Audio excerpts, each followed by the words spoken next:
وقال الذي اشتراه من مصر لامرأته أكرمي مثواه عسى أن ينفعنا أو نتخذه ولدا وكذلك مكنا ليوسف في الأرض ولنعلمه من تأويل الأحاديث والله غالب على أمره ولكن أكثر الناس لا يعلمون ولما بلغ أشده آتيناه حكما وعلما وكذلك نجزي المحسنين وراودته التي هو في بيتها عن نفسه وغلقت الأبواب وقالت هيت لك قال معاذ الله إنه ربي أحسن مثواي إنه لا يفلح الظالمون ولقد همت به وهم بها لولا أن رأى برهان ربه كذلك لنصرف عنه السوء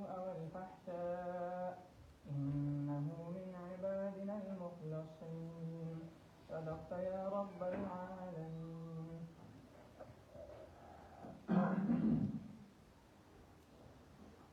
أعوذ بالله من الشيطان الرجيم. بسم الله الرحمن الرحيم. وقال الذي اشتراه من مصر لامرأته أكرمي مثواه عسى أن ينفعنا أو نتخذه ولدا وكذلك مكنا ليوسف في الأرض ولنعلمه من تأويل الأحاديث والله غالب على أمره ولكن أكثر الناس لا يعلمون ولما بلغ أشده آتيناه حكما وعلما وكذلك نجزي المحسنين وراودته التي هو في بيتها عن نفسه وغلقت الأبواب وقالت هيت لك قال معاذ الله إنه ربي أحسن مثواي إنه لا يفلح الظالمون ولقد همت به وهم بها لولا أن رأى برهان ربه كذلك لنصرف عنه السوء والفحشاء إنه من عبادنا المخلصين صدق الله مولانا العظيم.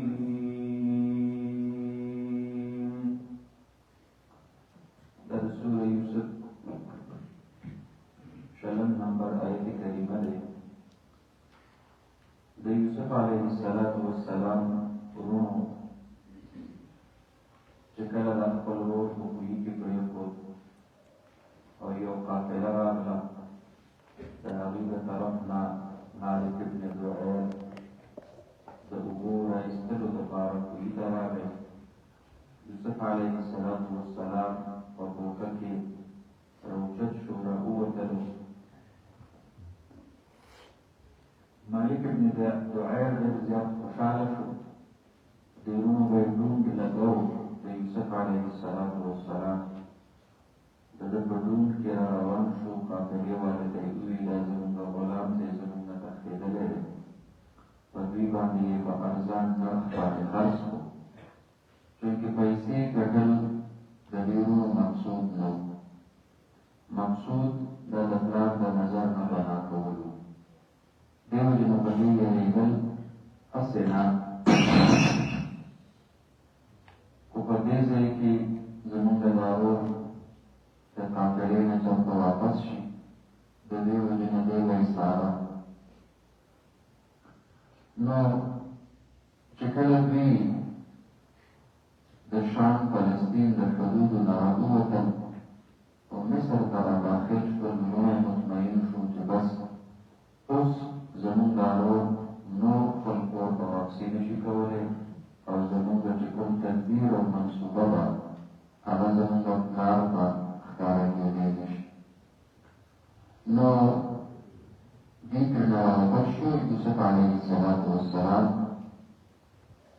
هغه یې دوی ته پرېښودلو. قافلې والا دی د ځان سره بازار ته راوستو او د مصر په بازار کې د ده بیه شروع شوه.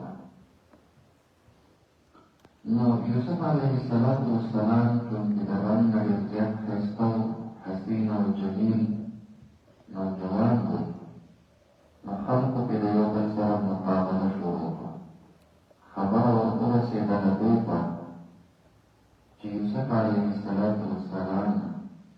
هغه د سرو زرو په تول باندې واخلي، د ریښمو په تول باندې واخلي، د مشکو په تول باندې واخلي. دا درې څیزونه په هغه وخت کې دا ډېر قیمتي دي. بالآخر د ټولو نه زیات قیمت په دې باندې اطلاع ورسېدله عزیز مصر ته. د مصر بادشاه په هغه وخت کې حیان ابن قصید و، دا د عمالقه وه، او د ده وزیر خزانه قطفیر. دا چې کوم دی نو په خپله باندې د یوسف علیه السلام د خرید لپاره بازار ته راغی. یوسف علیه السلام د ده په قیمت باندې ده واخیستل او خپلې بیبي ته خصوصي هدایات جاري کړل چې یوسف علیه السلام به د نورو غلامانو په شاندې نه ساتي، بلکې د ده سره به حسن سلوک کې او ډېر طالبان ماشوم به روزېږي.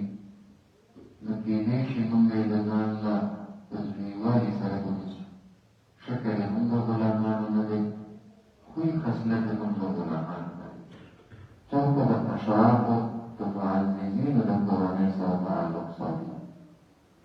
د شکل و صورت په اعتبار سره هم، د خبرو په اعتبار سره هم، د اخلاقو په اعتبار سره هم، او د خدمت او بصیرت په اعتبار سره هم. نو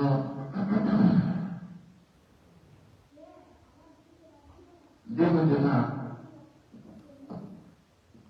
عزیز مصر هغه چې کوم دی نو ډېر قیافه شناس انسان معلومېدو. عبدالله بن مسعود رضی الله عنه فرمایي درې کسان دا ډېر قیافه شناس ثابت شوي. علم قیافه دې ته ویل کېږي چې سړی د چا د ظاهري شکل و صورت نه د هغه خوی خصلت معلوموي. عبدالله بن مسعود رضی الله عنه فرمایي چې یو دا عزیز مصر ځکه ټولې خپلې بیبي ته دوی چې عسا ان ینفعنا او نتخذه ولدا. دویم شعیب علیه السلام دا هغه زوی چې پلار ته یې یا ابت استأجره ان خیر من استأجرت القوي الامین. نو موسی علیه السلام یې پېژندلی او دریم ماهر او قیافه شناس انسان د ابوبکر صدیق رضی الله عنه چې د خپل ځان نه وروسته د حضرت عمر رضی الله عنه انتخاب د امیر المؤمنین جوړېدلو لپاره په خپله باندې کړی. نو دا درې کسان په تاریخ کې لوی هوښیاران، حاذقین قیامت شناس خلق چې کوم دی نو وایي دا ثابت شوي دي. نو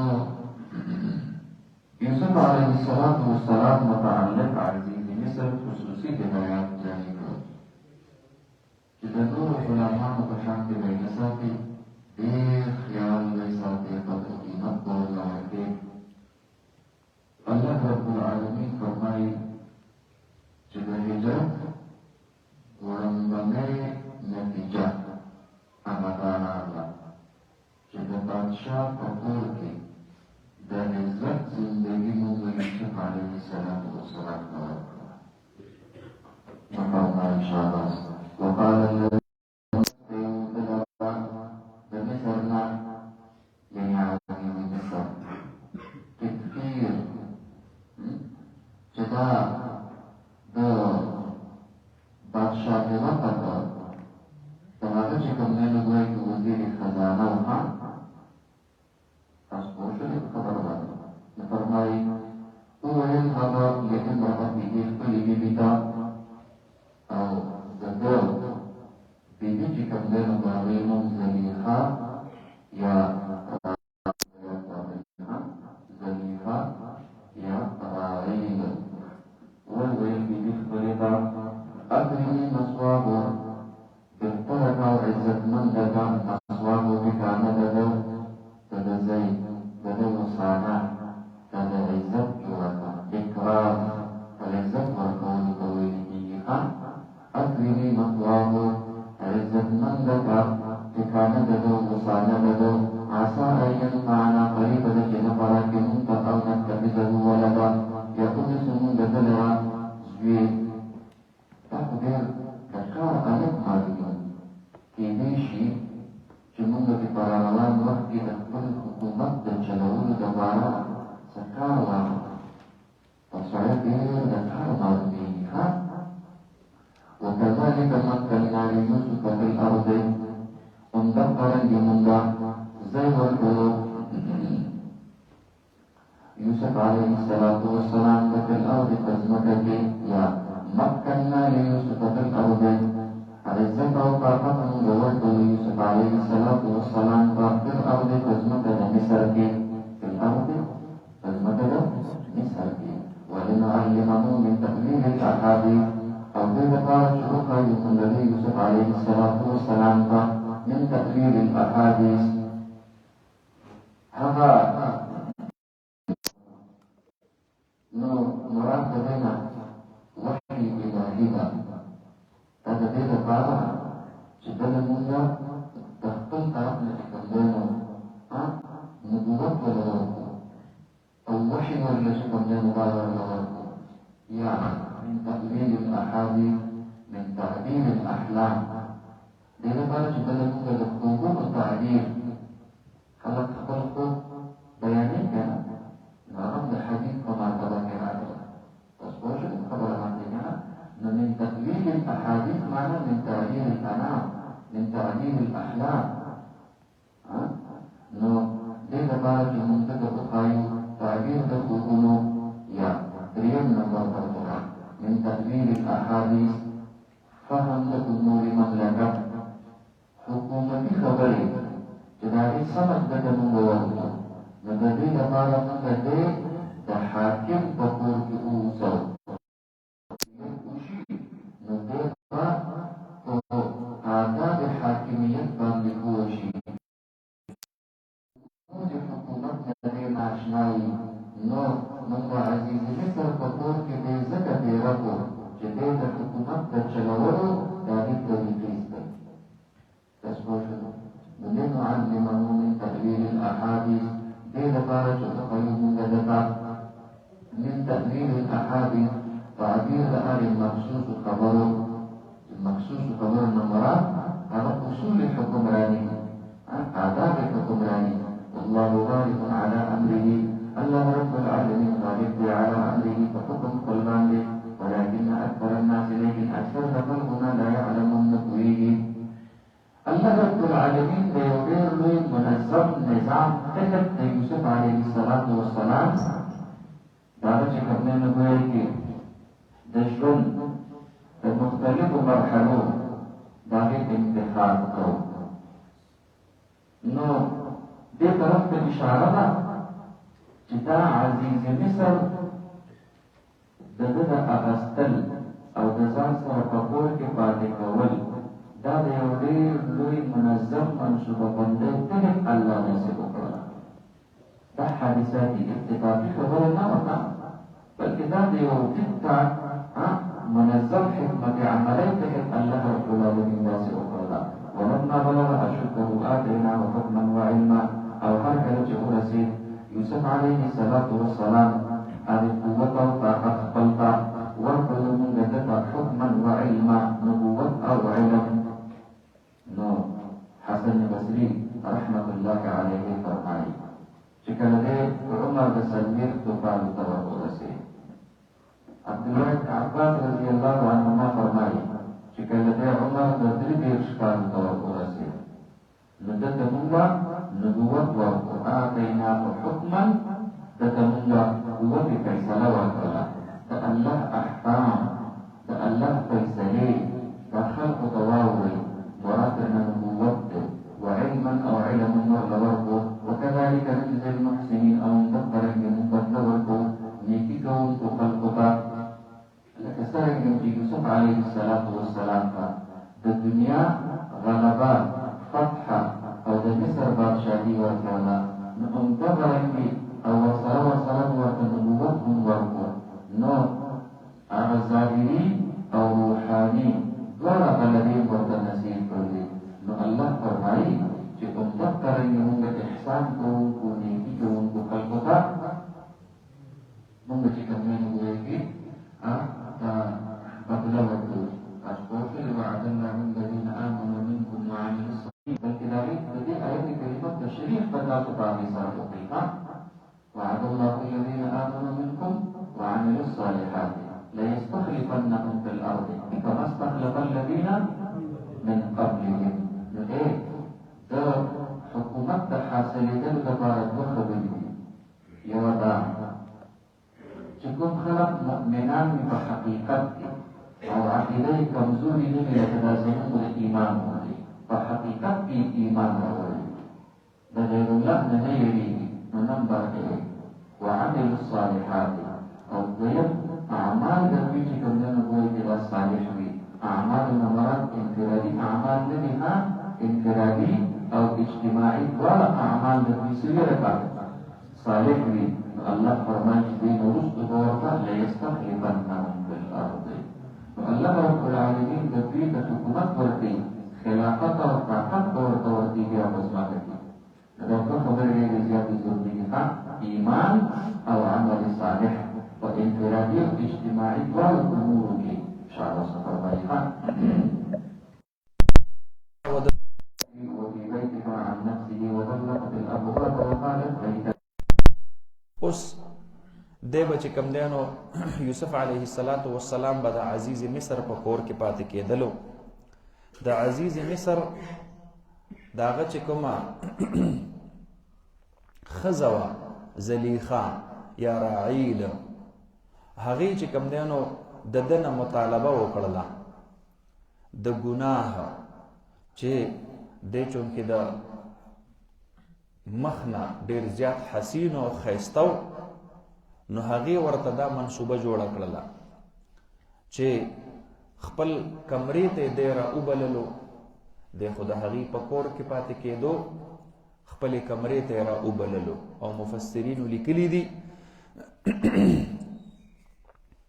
چې په دغه ځای کې چې څومره دروازې په لاره باندې وي، هغه دروازې یې ټولې په ټوله هغه یې مقفلې کړلې، یعنی په یو دروازه چې به را داخل شو هغه به یې پسې تاله کړه، چې دې بلې دروازې ته به را دننه شو هغه به یې ورپسې تاله کړه، چې بلې دروازې ته به را دننه شو هغه به یې ورپسې تاله کړه.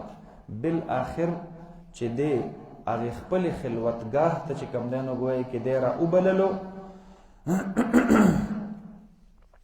نو بیا یې ترنه هلته مطالبه وکړله، او مطالبه دا یې ترنه چې کوم دی نو ګویا کې د ګناه وکړله.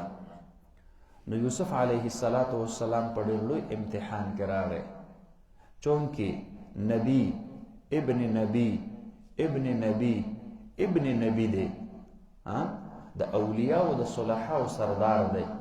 الله رب العالمین د هر قسم خطا او د هر قسم غلطی نه معصوم او محفوظ یې ساتل غواړي. نو د دې مطالبه په جواب کې ورته وی معاذ الله، په الله باندې پناه ده. انه ربي، دا څه خبره کې؟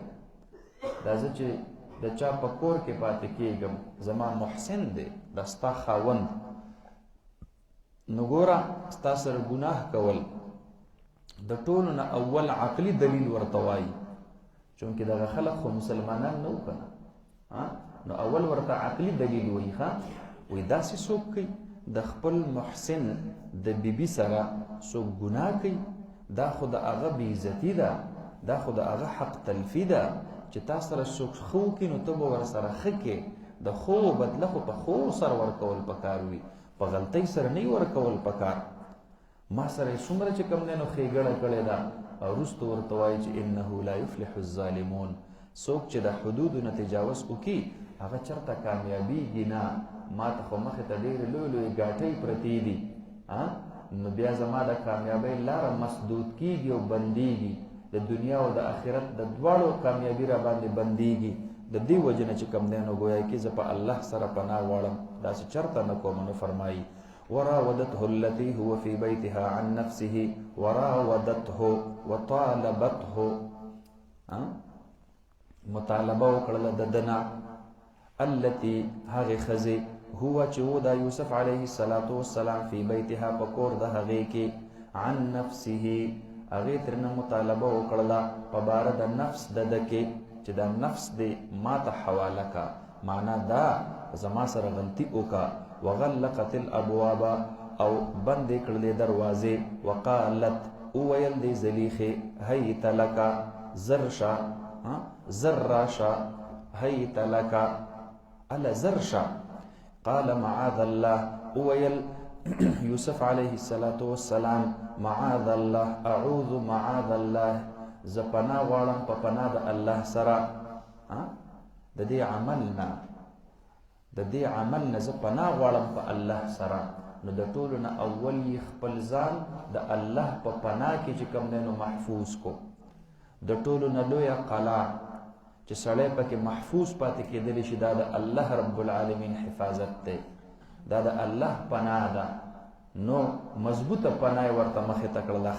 انه ربي، دغه ستا خاوند، دا ستا خاوند چې دا زه یې دلته چې کوم دی نو ګویا کې اوسولی یم او ما باندې پیسې ورکړي دي.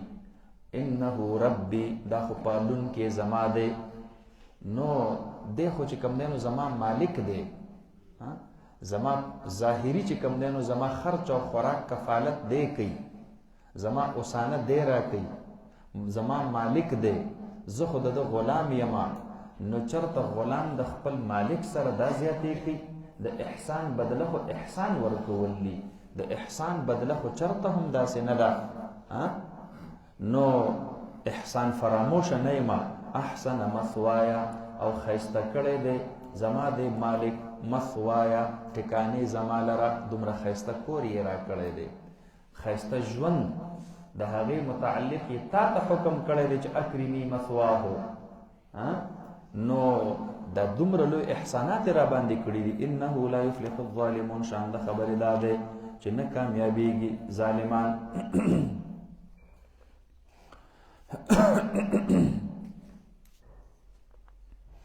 اوس دلته یوسف علیه السلام خپل مالک او عزیز مصر ته رب وی، انه ربی. نو رب دا چې کوم دی نو اگر چې دا په معنا د مالک سره، په معنا د محسن سره، د هغې سره راځي، خو چې کله دا مفرد ذکر شي نو دې کې توهم د شرک دی. د دې وجې نه زمونږ او ستاسو په ملت کې، په دین کې مفرد لفظ استعمالول د چا په حق کې دا ګناه ده. حدیث مبارک کې راځي، جناب نبی کریم صلی الله علیه وسلم مبارک هغه فرمایي چې څوک دې هم خپل آقا ته رب نه وایي او خپل غلام ته دې بنده نه وایي. او چونکې د شریعت محمدیه یو امتیازي صفت دی چې په دې کې هغه څیزونه ممنوع دي کوم چې د شرک ذریعه جوړیږي یا د شرک توهم یا احتمال پکې وي. هغه معمولی باریک څیزونه چې په هغې کې وهم او خیال صرف د شرک کېدلی شي، نو شریعت محمدیه صلی الله علیه وسلم کې د هغې ټولو نه منع راغلی ده. او د هغې وجه څه ده؟ ما ته وګورئ، ځکه د توحید دپاره بل نبي راتلونکی نشته دی. دا قیامت به تر اخر دا دین به تر قیامت د ورځې پورې دا به جاري او ساري وي او د فتنو زمانه به راځي. د دې وجې نه صرف شرک نه، کوم څیزونه چې سړی شرک ته ورنږدې کوي د هغې نه هم په شریعت مطهره کې څه راغلی ده؟ منع راغلی ده. تاسو پوه شولې په خبره باندې؟ مرکب لفظ استعمالول، مضاف مضاف الیه، زید دا رب الدار دی، دا رب السیاره دی، عمر دا رب المال دی. تاسو پوه شولې په خبره باندې که نه؟ مرکب لفظ استعمالول جایز دی، خو مفردن چې کوم دی نو رب چاته ویل دا جایز نه دی، بلکې رب الارباب ویل. د دې نه هم په حدیث مبارک کې منع راغلی ده. سلطان السلاطین ویل، د دې نه هم په حدیث کې منع راغلی ده. مونږ او تاسو ورته شهنشاه وایو، د بادشاهانو بادشاه، رب الارباب. د دې نه چې کوم دی نو ګویا کې د ټولو نه منع راغلی ده. تاسو پوه شولې په خبره باندې؟ نو یوسف علیه السلام هغه چې کوم دی نو ګویا کې چونکې نبی دی او د هغه د الفاظو نه د شرک تصور هم نشي کېدلی، ځکه د توحید علم بردار دی. د دې وجې نه د هغه په الفاظو په کلماتو کې توهم د شرک نشي راتللی.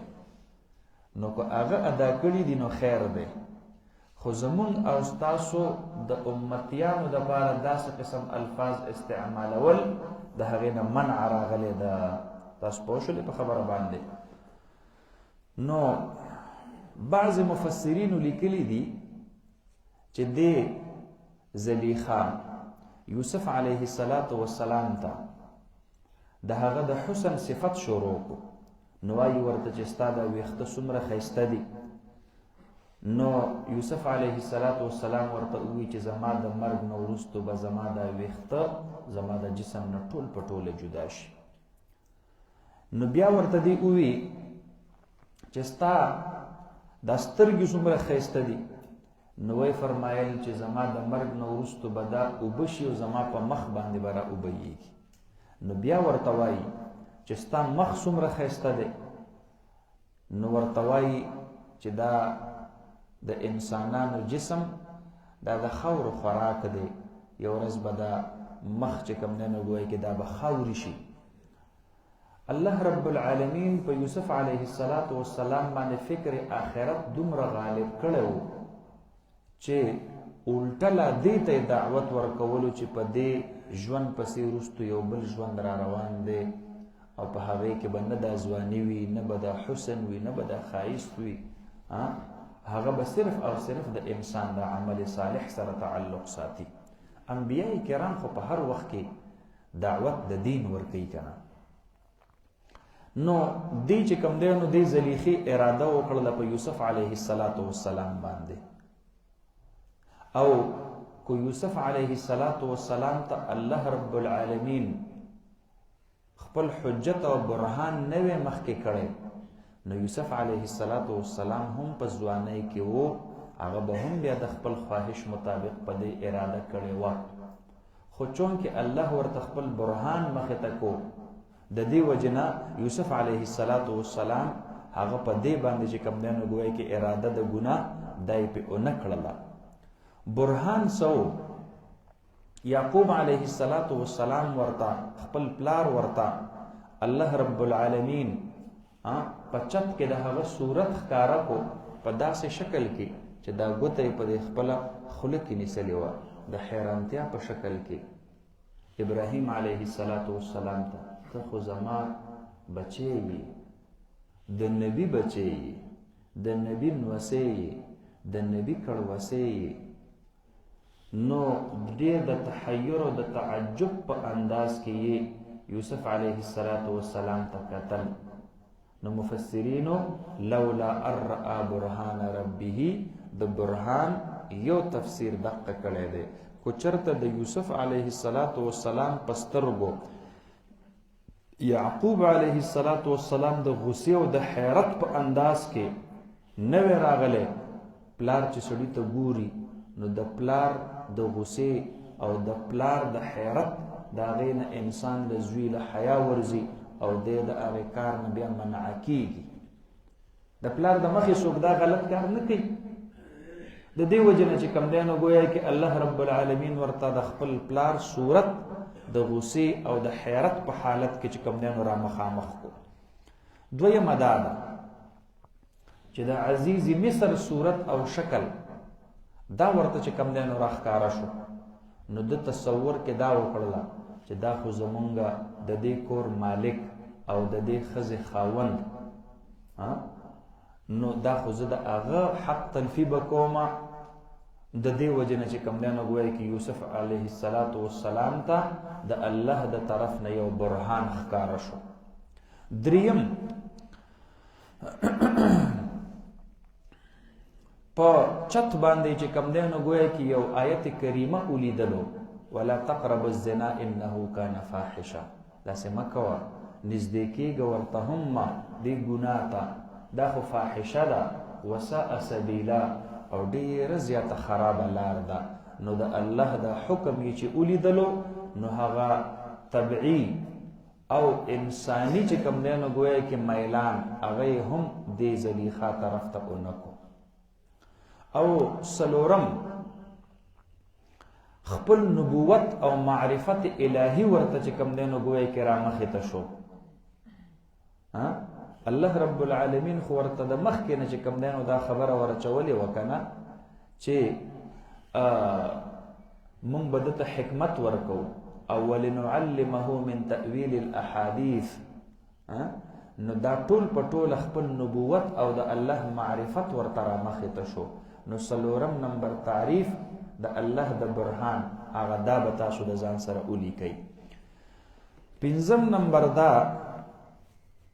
چې کله زلیخا دته دعوت د ګناه ورکو نو هلته خپل بت پروتو د هغه بت د پاسه یې پرده ور واچوله. نو دی ورته وایي ته د خپل لاس تراشیده بت نه شرمېږي او زه به د خپل خالق او مالک رب نه چې کوم دی نو ګویا کې حیا نه کوم. نو لولا ان رأى برهان ربه، نو دای چې کوم دی نو ګویا کې د الله د برهان دا پنځم صورت شو. تاسو پوه شولې په خبره باندې.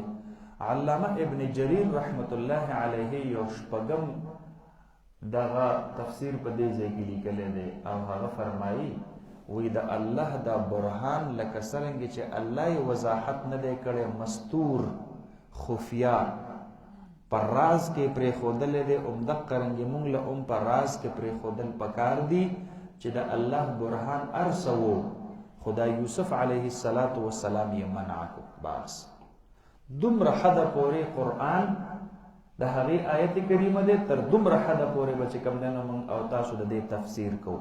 نو به هر حال بیا به ترجمه دا شي ولقد همت به وهم بها لولا ان رأى برهان ربه، او په تحقیق سره دې اراده وکړله به په یوسف علیه السلام باندې السوء، ولقد همت به السوء الفاحشة الزنا، دا ټول کلمات ورسره تاسو لګولی شئ.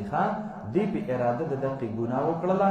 وهم بها لولا ان رأى برهان ربه، نو دا هم بها جزاء مقدم شو، او لولا ان رأى برهان ربه دا ورلا شرط چې کوم دی نو ګویا کې مؤخر شو. نو تقدیر د عبارت به داسې شي چې لولا ان رأى برهان ربه لهم بها. کو چرته یوسف علیه السلام د الله برهان نه وی لیدلی نو هغه به هم په دې باندې اراده د دقې ګناه کړې وه. تاسو پوه شولې په خبره باندې؟ ځکه څه ملک خو نه دی که نه، څه فرشته خو نه ده که نه چې اراده د شر پکې هم الله نه ده ورچولې، انسان دی. اوس انسان له خو الله طاقت د خیر او د شر د دواړو ورکړی دی. او کمال خو دې ته ویل کېږي چې طبعي طور یو دغه ستاوي، خواهش ستاوي، او د الله د یری د وجې نه او د خوف د وجې نه تا خپل طبعي خواهش او جسمانی خواهش ته هغې د پاسه خپې کېږدي، کمال دقې ته ویل کېږي. تاسو پوه شولې په خبره باندې چې ته پې قادر یې، خو د الله د خوف او د یری د وجې نه ګناه پرېږدي. اوس چې لاس د شاته تړلی او شراب د مخې ته پراتی او ته وې چې ستا دپاره کمال دا دی چې لاس د کلاو دی، ګیلاس راغستی شي او شراب پکې پراته دي او قادر یې پې او د هغې باوجود یې ونسکې، نو دغه ته چې کوم دی نو څه ویلې کېږي؟ دې ته کمال ویلې کېږي. تاسو پوه شولې په خبره باندې؟ شاباس. نو یو تفسیر به تاسو دا وکئ ښه، او دویم تفسیر هغه به دا وکئ ولقد همت به وهم بها لولا ان رأى برهان ربه. او په تحقیق سره دې اراده کړې په یوسف علیه السلام باندې.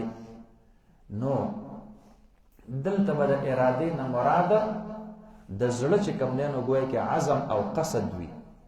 وهم بها، او یوسف علیه السلام هم میلان طبعی غیر اختیاري دې طرف ته شوی و. تاسو په خبره باندې ورسېدلې که نه؟ لکه په دې روژه کې سړی په دې وړه کې کله کله راشي یاره چې اوبه مې وڅښلې، خو په دې نه ګناه شته او نه پې مؤاخذه شته. تاسو په خبره پوهېږئ که نه؟ چې داسې په بازار په دې مازدیګري کې سړی تېرېږي او هېڅ د دې پکوړو دا بوی په چا ولګي که نه، د دې وایي چې یاره یو پکوړه مې دې وخوړل، په دې وړه کې داسې راشي که او دا غیر اختیاري چې کوم دی نو ګویا کې خواهش وي ښه، او په غیر اختیاري خواهش باندې چې کوم دی نو مؤاخذه پکړو نشته دی. نو د وړاندې هم نه به مراد د زړه قصد او اراده شي، د دویم هم نه به مراد غیر اختیاري طبعي او جسمانی میلان شي. نو معنا به دا شي ولقد همت به، او دې پخه اراده وکړله په یوسف علیه السلام د ګناه، وهم بها، او یوسف علیه السلام غیر اختیاري طبعي او جسمانی میلان او خواهش پیدا شو. لولا ان رأى برهان ربه.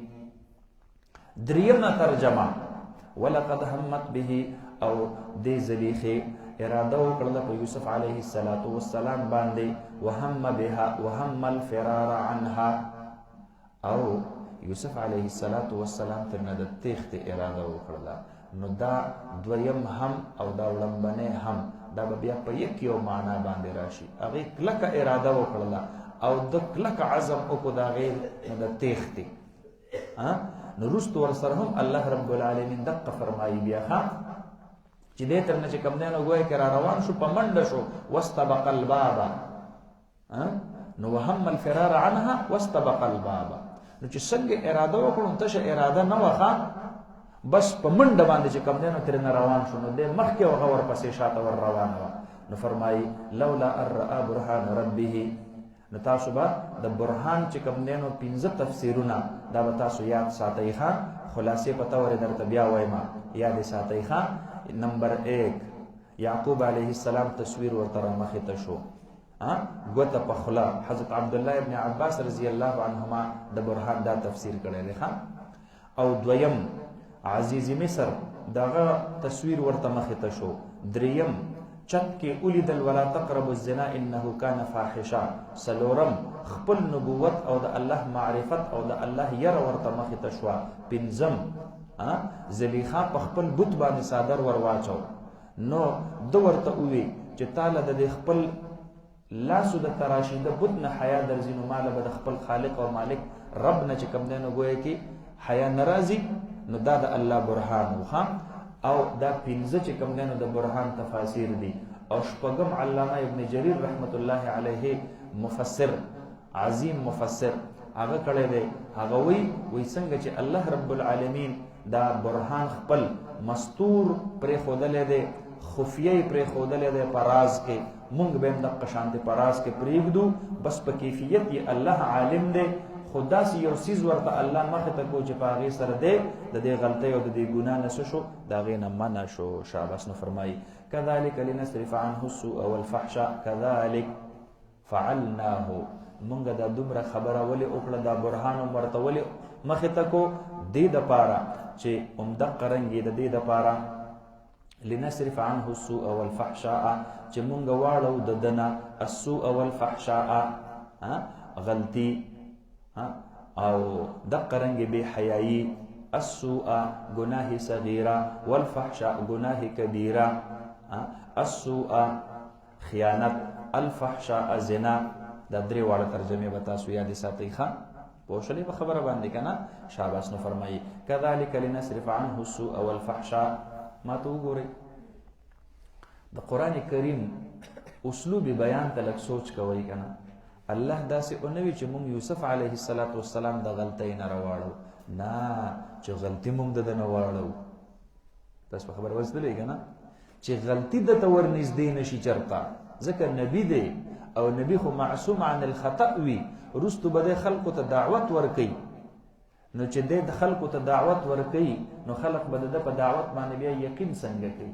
ما ته وګورئ تاسو چې په کومو اوبو باندې طهارت او پاکي حاصلوئ، د ټانکۍ نه په پایپ لاین کې تاسو ته راغلي وي، نو چې تر څو پورې ستاسو په دې پایپ باندې اعتماد وي نو په دقې اوبو به تاسو پاکي حاصله کوئ.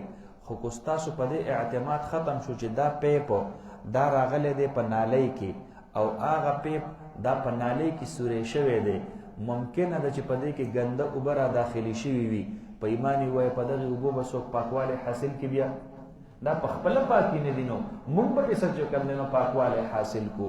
نو د انبیای کرامو علیهم الصلوات و تسلیمات مثال هم دقه شانتې دی. که فرض که په هغې اعتماد پاتې نشي که نه، نو بیا به څوک هم د هغې په دعوت د دین باندې چې کوم دی نو یقین او بروسه به پرې ونه کړي. د دې وجې نه الله ډېر پاک او صفا ساتي.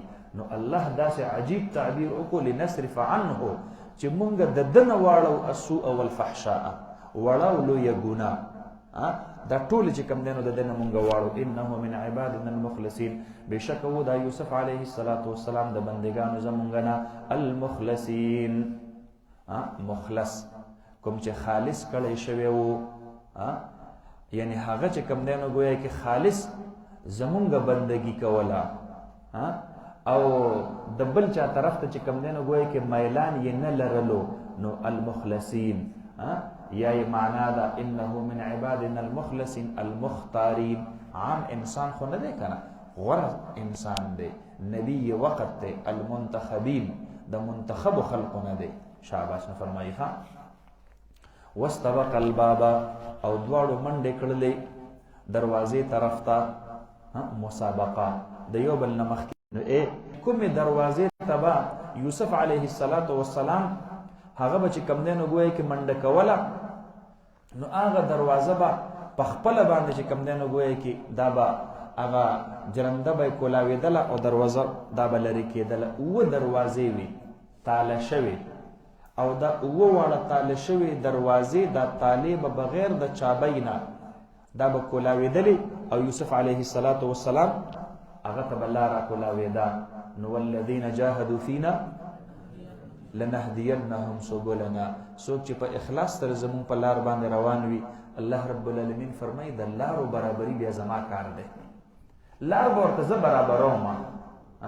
خو تاسو به دوه کاره کوئ، یو به جهاد کوئ او فینا خالص زما د رضا دپاره به کوئ، اخلاص د عمل دا به چې کوم دی نو دا به پکې شرط وي، نو بندې لارې به درته زه کولاوم. بیا ښه واستبق الباب، نو دواړو منډې کړلې دروازې طرف ته. وقدت قمیصه من دبر، او دې اوشلو قمیص د یوسف علیه السلام من دبر شا طرف نه، من خلف، نو چې څوک منډه وخي او ته یې راټینګې او هغه ودرېږي نه زور کوي، نو بیا یې کمیس شلیږي کو نه شلیږي، نو شا طرف نه شلیږي. ښه نو دې د شا د طرف نه د هغه دا چې کوم دی نو لمن راکاږله، نو هغه کپړه یې چې کوم دی نو ګویا کې را اوشلېدله. والف یا سیدها لدى الباب، اوس چې اومه دروازه باندې یوسف علیه السلام را ووتو او وی کتل، نو د دروازې په خوله کې چې کوم دی نو عزیز مصر ولاړ دی او د الله عجیب نظام دی ګوره ښه دې ځنه اوس یو بل امتحان شروع شو نو قالت دې چغې کړلې زنانا د هغې مکر خو ډېر زیات وي نو دا پې مخکې شوله ښه او د خپل خاوند ته وایي وی ته دا غلام د خپل چې کوم دی نو د ده به څه سزا وي چې څوک ستا د بیبي نه چې کوم دی نو د غلطۍ مطالبه وکړي نو دا الټا چې کوم دی نو ګویا کې په یوسف علیه السلام یې تهمت لګول شروع کړل نو څه ورته وایي قالت نو وویل دي ما جزاء من اراد باهلک سوءا څه د بدله د هغې کس چې هغه اراده وکړي په بیبي ستا باندې سوءا د بدۍ د دې یوسف علیه السلام سزا څه ده دې طرف ته اشاره کوله چې د زمانه چې کوم دی نو ګویا کې مطالبه د ګناه کړې ده الا ان یسجن او عذاب علیم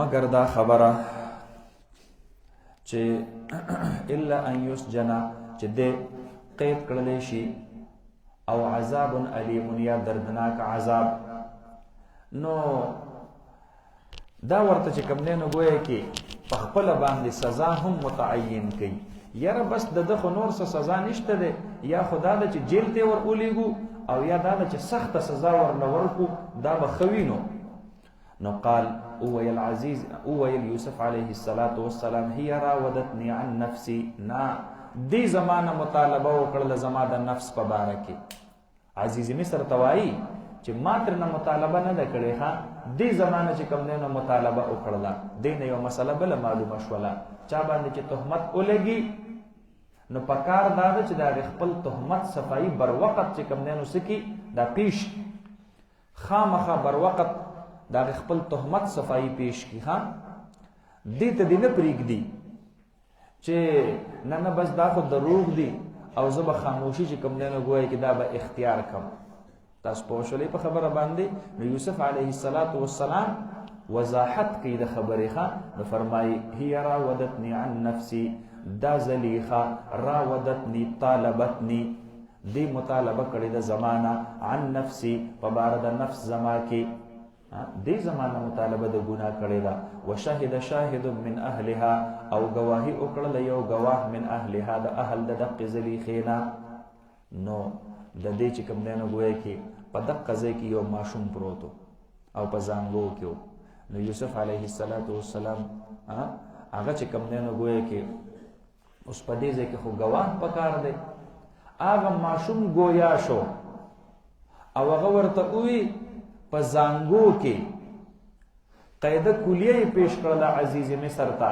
چې عزیز مصر اوس خو په دې ځای کې بل څوک ګواه نشته دی ښځه وایي چې دی یوسف علیه السلام ما نه مطالبه کړې ده او یوسف علیه السلام وایي چې نه دی زلیخی زمانه مطالبه کړې ده نو هغه ماشوم ورته په زانګو کې الله ګویا کو ورته وایي وی ای عزیز مصر وګوره کو د دې یوسف علیه السلام دا کمیس د شا طرف نشلیدلی وي نو بیا دې مطالبه کوله یوسف علیه السلام ته نه تښتېدو او دې د شا د طرف نه راټینګو نو معلومه دا شوله چې مطالبه د دې د طرف نه وه او که نه د ده دا کمیس د مخکې طرف نشلیدلی وي نو بیا د دې معنا دا ده چې دا مطالبه دا ده کوله او هغې دې چې کوم دی نو ګویا کې خپل ځان ته نه پرېښودلو نو ګوره داسې حکیمانه چې کوم دی نو ګویا کې ګواهي هغه ورکړله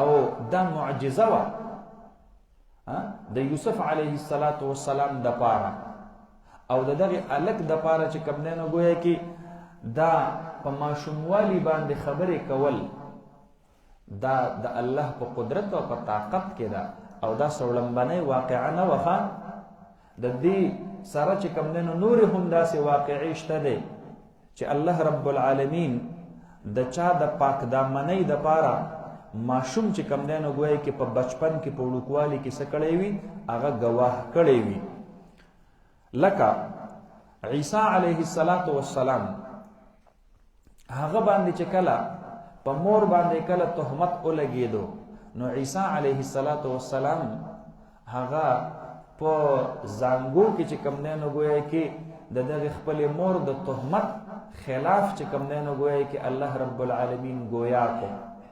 تاسو پوه شولې په خبره باندې. او دقه رنګ دویم د جریج عابد یو نیک سړی و او هغه به په یو غونډۍ باندې عبادت خانه جوړه کړې وه صومعه. د صحیح مسلم شریف حدیث دی. هلته به عبادت کو. تیرو دینونو کې رهبانیت و، په دې دین کې رهبانیت نشته.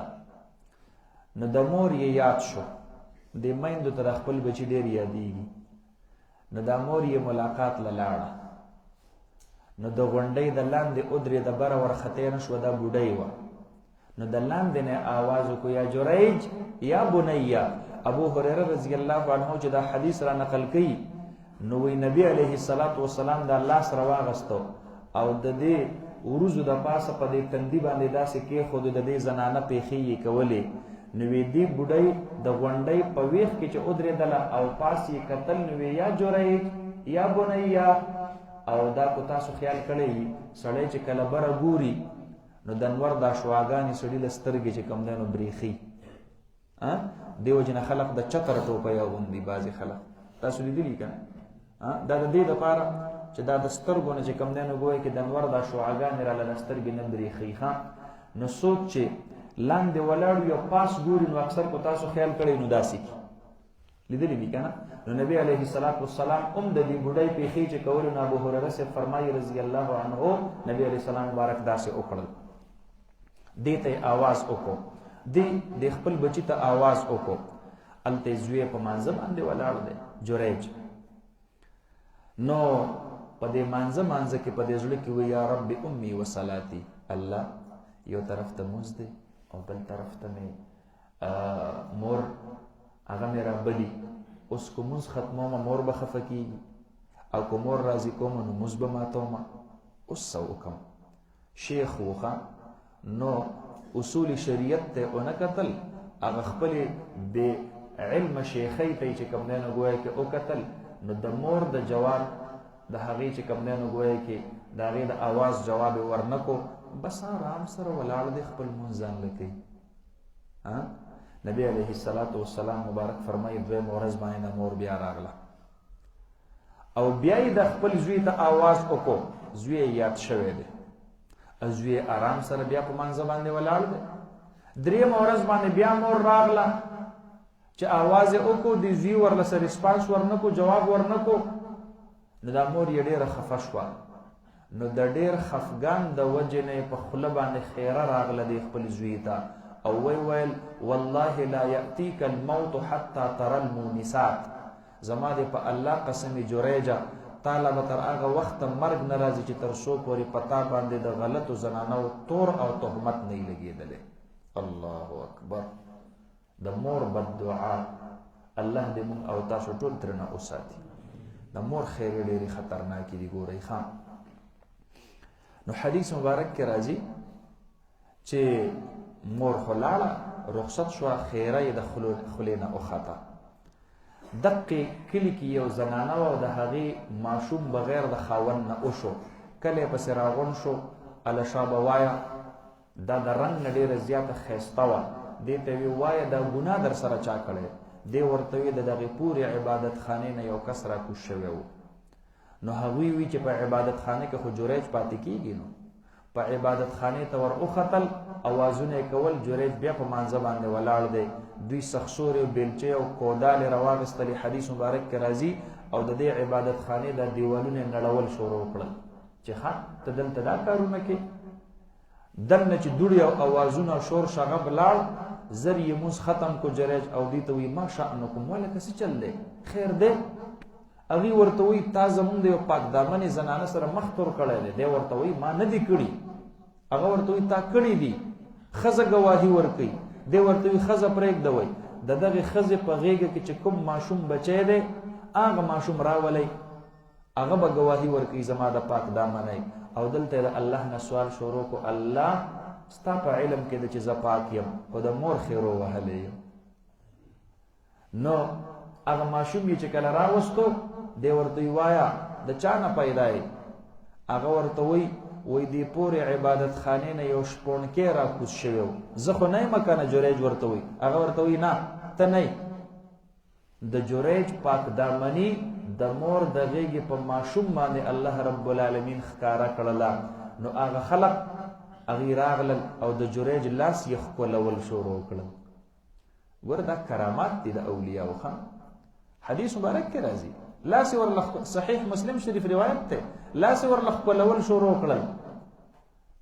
فجعلوا يقبلونه ويمسحونه او بیا ورته وی چې یاره کو تاسو خوښئ نو دا عبادت خانه در لمون نړولې د ډېره لویه غلطي م کړې دا به د سرو زرو سپینو زرو نه مونږ جوړه کړو. هغه ورته وی نه په خټو ګټو یې راله جوړه کړې دا هم کافي ده. خو په زړه کې پوه شو چې زه د مور خیرو وهلی وم دا تور به په ما خامخا لګېدو ځکه مور مې راته ویلي چې تا ته به جریج تر هغه وخته مرګ نه راځي چې تر څو په تا باندې تهمت نه وي لګېدلی. ابو هريره رضی الله عنه فرمایي بیا دې پینوي الله رحم وکړي خو کو دې مور ورته دا خیره کړی وی چې د مرګ نه مخکې به ته په دې ګناه کې واقع کېږي نو قسم خوري چې دا زوی به په دې ګناه کې هم واقع شي. ځکه د مور خیره چرته دا عبس نه ځي. ښه تاسو پوه شولې په خبره باندې که نه. نبي علیه الصلاة والسلام مبارک یو ورځ مسجد نبوي شریف کې دی یو صحابي دی هغه لمونځ کوي. دغه صحابي مور ده بوډۍ ده ضعیفه ده هغه د مسجد نبوي په مخه باندې تېرېږي نو یا پې سر ګرځېدلی او یا پې هسې چې کوم دی نو ګوایي کې ضرورت پېښ شوی نو د خپل زوی ته آواز وکړي یا بنیه ای زما زویه. زوی ښه آرام سره ولاړ دی لمونځ کوي ځان له چې لمونځ یې ختم کړو دی مور خواله لاړ شو. نبی علیه الصلاة والسلام مبارک دا صحابي راوغوښتل ورته وایي په کار ده چې تا خپل لمونځ مختصر کړی وی او د مور له زر تر زره ورغلی وی. او بیا نبی علیه الصلاة والسلام فرمایي کاش چې زما مور ژوندی وی او ما د هغې مینه لیدلی وی او زه په مسجد نبوي شریف کې په مانځه ولاړ وی او ما د ماخوستن په وخت کې په مانځه کې فاتحه لولولې او په دې کې زما مور د دروازې نه ما ته آواز کړی وی چې وا محمده و بنیه او ما ورله جواب ورکړی وی چې لبیک یا امي. مورې دقه دی چې په منډه باندې درغلم. نو زمونږ او ستاسو په شریعت کې څه حکم دی چې مور او پلار سړي ته آواز وکړي او دی په مانځه باندې ولاړ وي. نو علما لیکي چې کو فرض لمونځ دی زر یې پوره کړه اختصار نه کار واخله. هغه صورت کې چې کله ته پوهې چې هنګامه نه ده او که پوهې چې هنګامه ده او حادثه ده زما د یو لمحې د تأخیر د وجه نه د پلار او د مور ژوند په خطره کې دی لمونځ ماته وه. الله ستا د سجدې محتاج نه دی او ستا مور او پلار ستا د سهارې محتاج دي. تاسو پوه شول. او که نفل یي نو زر تر زره تام کو ځان ورته ور ورسوه. تاسو پوه شولې په خبره باندې. نو یو هغه جریج د هغه ماشوم چې د جریج په حق کې د پاک دامنۍ ګواهي ورکړې وه. دریم چې کوم دی نو د موسی علیه الصلاة والسلام په باره کې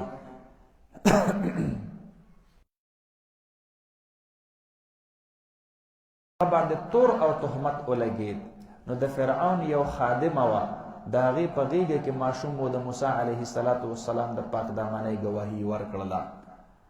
او پنځم څلورم یو ماشوم اصحاب الاخدود کې تاسو پوه شولې په خبره باندې که نه په هغې کې چې کوم دی نو د مور په غېږه کې دی او چې څومره مؤمنې زنانه دي او مؤمنان دي بادشاهي وقت ټول په ټوله چې کوم دی نو ګوایي کې ورله کندې کنستلي دي اور ته یې ورتاوئ. نو دا مور یې په دې خپل بچي باندې فکرمنده شوله چې یاره زه خو به اور ته ور ودانګم خو دا کچ ماشوم هم را سره دانګي نو لږ داسې خپنیولې شوله. نو دا ماشوم یې الله گویا کو مور ته وی اصبري یا امي فانك على الحق. مورې صبر کوه ته په حق باندې ور ودانګه دی اور ته په دې اور کې الله تعالی لپاره جنت کې ښودلی دی. تاسو پوه شولې په خبره باندې. او یو پنځم ماشوم بل د حدیث مبارک کې راځي په دغه جریج والا حدیث کې چې کوم دی نو یوه حصه ده چې د مور په غېږه کې دی خواره وي. یو ښایسته شه سوار تیر شو په اس باندې سور دی او ښایسته سڼې دي لوی لوی ویښتې دي ښایسته ښکلې او ښکلې مخ یې او داسې تکړه چاق و چوبند حسین نوجوان دی. نو دا مور یې وی زویه الله رب العالمین دې دقسې ښکلی ښایسته ځوان جوړ کا.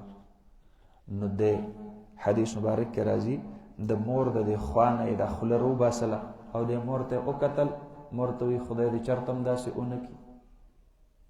نو حدیث مبارک کې راځي وی بیا یو زنانه ده او په هغې باندې چې کوم دی نو ګویا کې خلقو رایخي دي او څوک یې په کاڼو ولي او څوک یې په لختو وهي او دا ورته چې کوم دی نو د مظلومیت او د بېګناهۍ دا چغې وهي. نو ما دا زنانه چې کوم دی نو د خپل زوی ته وی یاره الله خو دې د دې ورځې نه وساته. نو حدیث مبارک کې راځي وی دې ماشوم دا خوله چې کوم دی نو ګویا کې د مور د خوا نه را جدا کړله او د مور ته د مور په غېږ کې بره وکتل، نه مورې الله دې ما همدقه شانتې وګرځوي. نه مورې ورته وایي هلته ښایسته ځوان و په اس سور و، ما وی چې الله درنه فارس او بهترین شه سوار جوړ کا، تا وی چې نه، او دلته په لختو په کاڼو باندې چې کوم دی نو ګویا کې وهل کېږي، ته وایې چې دقه شانتې مې دې جوړ کړي. نو هغه ورته ګویا شو وی دا اول چې کوم کس دی چې دا په اس باندې سور دی او تا ته ډېر ښایسته ښکارېږي، دا به ظلم کوونکی ظالم جوړېږي او زه دا نه غواړم چې زه ظالم جوړ شم. او دا چې کومه ماشومه خلق په لختو باندې وهي او په کاڼو باندې ولي نو دا مظلومه ده او د دې سره د الله نصرت دی او د الله تأیید دی. دا پاک دامنه ده، په دې تهمت لګېدلی دی، خو دا پاکه ده د هر قسم عیب نه او د هر قسم ګناه نه. ما د دې وجې نه ووي چې الله مې دقه شانتې د دې په شانتې د هر ګناه نه پاک وساتي. تاسو پوه شولې په خبره باندې؟ نو 15 واقعات نور د ماشومانو په وړوکوالي د ګویایۍ دا په احادیث مبارکه او د قرآن کریم په آیتونو کې دا راغلي دي او دا یې شپږم شو. نو فرمایي وشهد شاهد من اهلها او گواهی وکړله یو ګواه من اهلها د اهل د دغې زلیخې نه ان کان قمیصه قد من قبل فصدقت وهو من الكاذبین. ما ته وګورئ دې نه معلومه دا شوله چې دې ماشوم دا منظر ټول لیدلی، دا جدا خبره ده چې د وړوکوالي د وجې نه د عادت مطابق ماشوم هغه اظهار ما فی الضمیر نشي کولی. حضرت مولانا مفتی شفیع صاحب رحمت الله علیه یو ډېره عجیبه نکته په دې ځای کې لیکلې ده. هغه فرمایي چې الله رب العالمین د کائناتو هر څیز له سترګې ورکړي دي. پوه شولې په خبره باندې که نه؟ او هر څیز چې کوم دی نو زمونږ د حرکات او سکنات نوټ کوي. یوم تشهد علیهم السنتهم وایدیهم، نو لاسونه به هم خبرې شروع کړي، وارجلهم، نو خپې به هم چې کوم دی نو تاسو پوه شولې دا به هم خبرې شروع کړي. کوم ځای کې چې تا ګناه کړی دی هغه ذره به په تا ګواهي ورکوي. پته ولګېدله چې دا CCTV کیمرې چې کومې نن سبا لګېدلي دي که نه، تاسو پوه شولې په خبره باندې که نه؟ نو دې کې هم چې کوم دی نو د یو څیز د ریکارډ کولو د لیدلو د هغې یو صلاحیت پروت وي. الله د کائناتو په هر ذره کې CCTV کیمره لګولې ده او د قیامت په ورځ به هغه چې کوم دی نو ګواهي ورکوي په انسانانو باندې. تاسو پوه شولې په خبره باندې؟ لکه وګوره دې ماشوم ته نو وشهد شاهد من اهلها، ګواهي ورکړله ګواهي ورکوونکي د اهل د دې نه ان کان قمیصه قد من قبل، کو چېرته وي قمیص د یوسف علیه السلام شلیدلې د وړاندې طرف نه، فصدقت، نو دا رښتونې ده، وهو من الکاذبین، او دی د دروغجنو نه دی. وان کان قمیصه قد من دبر، والسلام شلیدلې د شا طرف نه، فکذب، نو دا دروغجن ده. وهو من الصادقین، او یوسف علیه السلام د رښتینو نه دی. اوس ما ته وګورئ کله کله به تا ته واضح چې کوم دی نو ګواهي نه میلاویږي، نو ته به نو دی به علاماتو اشاراتو ته ګوري او دی د هغې نه په تفتیش کې چې کوم دی نو تعاون اخیستلی شي. لکه ما ته وګورئ نن سبا خلق وی دا سپي چې کوم دی نو دا غل معلوموي، داسې وایي که نه؟ نو د سپي خو ګواهي نشته دی، البته تا ته یو لاره چې کوم دی نو ګویا کې درکولی شي په تفتیش کې، تا ته یو انډیکیټر درته درکولی شي یا CCTV کیمره لګېدلې ده.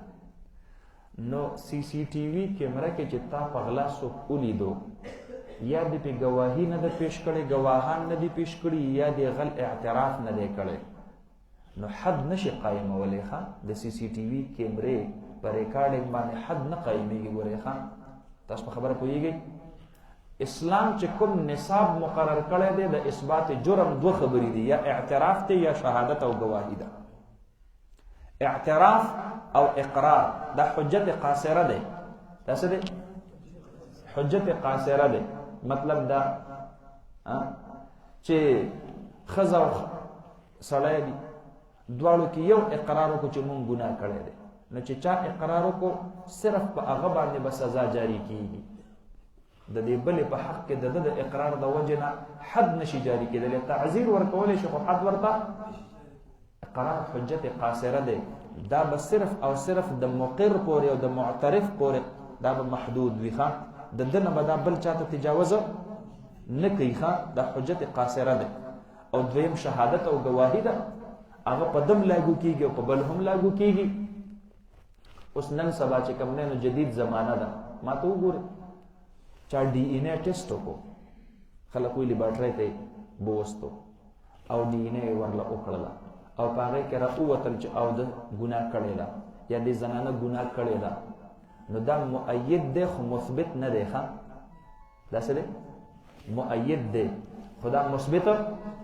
نه دی حافظ صاحب پوه شولې په خبره باندې که نه تاسو پوه شولې په خبره باندې شاباس دا مؤیدات دي ښه دا مثبتات نه دي ښه نو لکه څرنګه چې دلته هم د دې ماشوم دا فیصله دا صرف او صرف تأیید کولی شي اثبات نشي کولی اثبات به کله کېږي اثبات به وروستو کېږي انا راودته عن نفسي چې دا ښځه په خپله باندې اقرار وکړي او دا زلیخا او دا ووایي چې او بلکل دا ګناه ما کړی و نو هلته به چې کوم دی نو اثبات کېږي ښه دلته خو د صرف او صرف چې کوم دی نو علامات او اشارات دا د یو بل سره برابر کړل نو فرمایي فلما رأى قمیصه پس هر کله چې ولیدلو عزیز مصر قمیصه قمیص د یوسف علیه السلام قد من دبر چې کټ کړی شوی و د شا طرف نه نو قال وی فرمایل ویل انه من کیدکن ان کید الشیطان کان ضعیفا د شیطان مکر ته الله ضعیف ویلی دی او د زنانو مکر ته الله عظیم ویلی ان کیدکن عظیم تاسو پوه شولې په خبره باندې که نو لوی مکر دی نو زنانو کې ښې زنانه هم ډېرې زیاتې وي خو چې کومې پکې ورانکاري وي نو بیا د هغې هغه ورانکاري هم د څه سره سمه نه وي عظیم یوسف اعرض عن هذا اے یوسف علیه السلام اعرض عن هذا اعراض وکړه واوړه د دې خبرې نه بس په دې باندې نوره ګټه کېده وه نوره زما بدنامي راځي عزیز مصر ورته وی دا خبره نوره خاموش کړه بس د دې خبرې نه واوړه ګوره بار چاته څه ونه وایي ښه که نه زه به بدنامه شم عزیز مصر ورته وی ښه واستغفري لذنبک او پوه خو شو چې غلطي د چا سره ده دا زما د ښځې سره ده نو خپلې ښځې ته وایي استغفري لذنبک نو استغفار وغواړه د ګناه خپل دپاره بس غلطي دې کړې ده ښه ګناه دې کړې ده نو بس ندامت اختیار کا خپېمانتیا اختیار کا نو کو دا مؤمنه نه وه نو د استغفار معنا دا ده چې تا غلطي کړې ده نو د غلطۍ د پاسه به برندېږي نه ښه نو ټیټې سترګې به چې کوم دی نو ګویا کې د ده د وړاندې اوسېږي داسې نه ښه چې ته وایې چې ما جزاء من اراد باهلک سوءا الا ان يسجن او عذاب الیم دا خبرې ترې به نه کې ښه انک کنت من الخاطئین بېشکه یې ته د هغې خطاکارو زنانو نه اوس د کور خادمانې خو د دې خبرې نه خبر شوي وي نو د دې خادمانو د خلو نه خبره ووتله زنانو کې دا ډېر لویه کمزوري ده ښه دوی د کور خبره چېرته په زړه کې سنبالولی نه شي پوه شولې په خبره باندې که نه بس سم په خېټه باندې ډړې وي چې خامخا اوس دا خبره هم چاته وکړلې ښه حالانکې دا ستر او پرده په چا باندې راچول دا ډېر لوی ښه صفت دی الله رب العالمین هم پرده راچول خوښوي ان الله ستار یحب الستر حدیث مبارک کې راځي نبی علیه السلام مبارک فرمایي چې اریتکن اکثر اهل النار، زنانو تاسو مې په دوزخ کې ډېرې ولیدلې. نو دی ورته وی قلنا ولماذا یا رسول الله، د الله حبیب مونږه کومه غلطي کړې ده؟ نو نبی علیه السلام ورته فرمایي تکثرن اللعنه، تاسو د چا بد په زړه کې نه پاتې کوئ، خلقو بد په خلو باندې ډېر زیات وایي چې څه مو ولیدل نو لس به ورسره نور دروغ ملګري کوي او خلکو ته به بیا وایي. نو په خوله کې خبره نه ټینګېږي، زړه کې خبره نه ټینګېږي. ستر کوئ، پرده راچوئ په خلکو باندې. نو د کور د خادمانو ښځو د خلو نه خبره ووتله. چاته لاړه؟ چې کوم وزیران دي، د هغې وزیرانو د هغې بیبیانو ته چې کوم دی نو ګویا کې هغه خبره دا ور ووتله. تاسو پوه شولئ په خبره باندې؟ نو هغې په خپل منځ کې ناستې دي هغه ښځې، او هغې په خپل منځ کې چې کوم دی نو خبرې اترې کوي. نو الله رب العالمین د هغې د منځ هغه گفتګو راغستې ده. وقال نسوة، نو وویل زنانو، فی المدینة په هغې ښار د مصر کې، امرأة العزیز تراود فتاها عن نفسه. ناشنا خبره ده، ناشنا خبره ده. امرأة العزیز تراود فتاها عن نفسه. نو وقال نسوة، نسوة دا جمع دا مرئي دا من غیر لفظه. جمع دا چا دا مرئي دا من غیر لفظه. او فرمای فی المدینة، المدینة الف لام عهدی دی مراد تینا خار دا مصر دی. نو د مصر په ښار کې ښځو خبرې شروع کړې، او خبره یې څه کوله؟ امرأة العزیز، بیبي د عزیز مصر، تراودو دا مطالبه کوي فتاها د هغې غلام خپلنا عن نفسه په باره د نفس خپل کې. نو غلام خو د دې نه و، غلام د زلیخې نه و، غلام خو د دې د خاوند و، خو د خاوند مال عموما چې کوم دی نو ګویا کې دا ښځه خپل ملکیت ګڼي. د خاوند مال عموما ښځه خپل څه ګڼي؟ ملکیت ګڼي. نو د دې وجې نه نسبت دې ته شوی دی فتا او فتات. وینځې ته، ځوانې وینځې ته چې کوم دی نو فتات ویل کېږي، او ځوان چې کوم دی نو ګویا کې غلام ته فتا ویل کېږي. تاسو پوه شولې په خبره باندې؟ نو فرمایي تراود فتاها، دا مطالبه کوي دا خپل غلام نه عن نفسه په باره د نفس د دې د یوسف علیه السلام کې. دا دومره بیکاره ښځه ده، ایله بیله هغې خپل خادم ته، هغې خپل غلام ته چې کوم دی نو د هغه نه خپل خواهش پوره کوي. یعنې دې له یې ملامتیا ورکوله، پیغورې وله ورکو چې ښه ته د بادشاه ښځه یې. نو د بادشاه ښځه چېرته خپل غلام ته چې کوم دی نو د هغه نه د خواهش پوره کولو مطالبه کوي؟ داسې څوک کوي چېرته؟ ډېر د حیرت په انداز کې دی چې کوم دی نو خپل آپس کې لګیا دي. قد شغفها حبا، په تحقیق سره قد شغفها حبا. شغف، شغاف چې کوم دی نو دا غلاف ته ویل کېږي. پوه شولې په خبره باندې؟ شغفها حبا معنا دا ای دخل شعباس، دخل حبه شغاف قلبه وغلافه. یعنی د یوسف علیه السلام د مینا دا د زلیخې د زړه په پردو ورننوتې ده. په دې ترجمه باندې پوه شولې؟ شغفها حبا، راګیر کړی دی دې لره محبت د یوسف علیه السلام، ورننوتلی دی دې ته محبت د یوسف علیه السلام. د شغاف اصل معنا غلاف ته. تاسو پوه شولې په خبره باندې که نه؟ نو ای دخل حبه شغاف قلبه، یعنی د محبت، دخل حبه شغاف قلبه، د یوسف علیه السلام محبت داخل شوی دی د دې د زړه د پردو ته، دننه ورته ورننوتلی دی.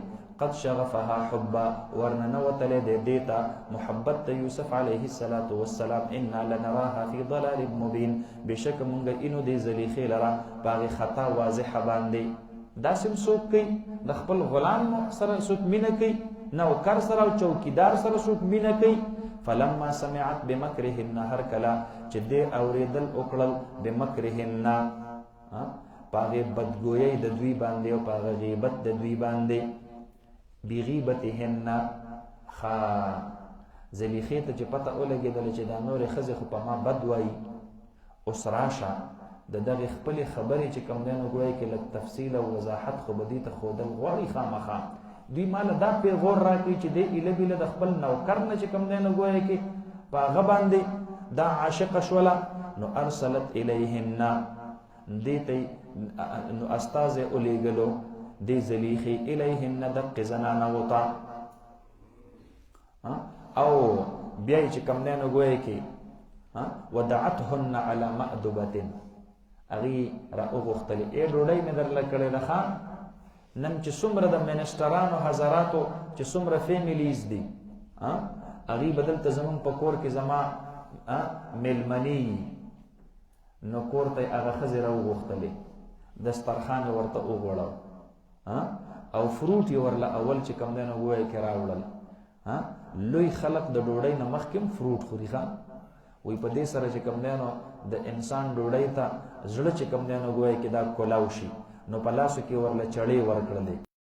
مجلس جوړ دی ښه، د عربو مجلس هم چېرته لیدلی ګیر چاپېره پکې ښه ښکلي ډډې وهلو ځای چې کوم دی نو دا پکې وي او دقه شانتې ډډې وهلي او موجود یې پکې.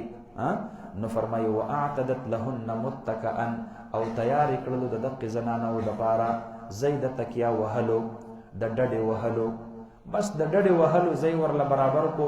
اوس چې کوم دی نو دوی ناستې دي په ډایننګ هال کې. ډایننګ هال پیژنئ کوم ځای کې چې دا خلق ډوډۍ خوري ښه، پوه شولې په خبره باندې که نه؟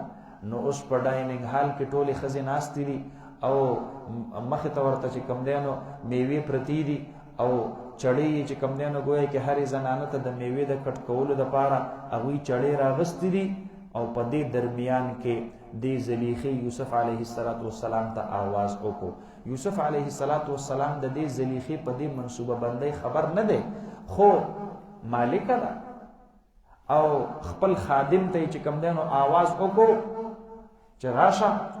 هغه وی چې سکار به څه خدمت به هغه چې څنګه د محفل ته را دننه شو او د دې ښځو په یوسف علیه السلام مبارک باندې نظر چې کوم دی نو ګویا کې ورپرېوتل، رأینه پس هر کله چې ولیدلو دې ښځو یوسف علیه السلام لره اکبرنه حیرنه عظمنه او ډېر زیات چې کوم دی نو ګویا کې لوی او ښایسته یې وګڼلو چې کوم دی نو حسن د دقې یوسف علیه السلام دومره ښایست دا دومره ښایسته.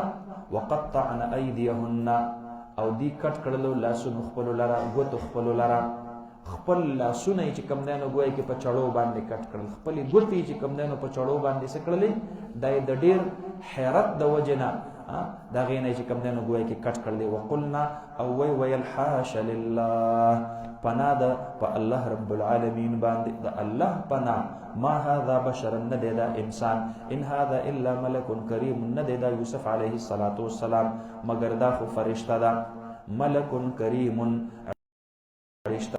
نبی علیه السلام مبارک فرمایي په لیلة المعراج کې مې یوسف علیه السلام ولیدو. نو د ټول کائناتو د حسن نیمه حصه الله رب العالمین صرف چې کوم دی نو یوسف علیه السلام لور کړې ده او دا باقی نیمه الله رب العالمین د ټولو کائناتو د هغې په ښکلو باندې چې کوم دی نو ګویا کې تقسیم کړې ده. تاسو پوه شوئ په خبره باندې که نه؟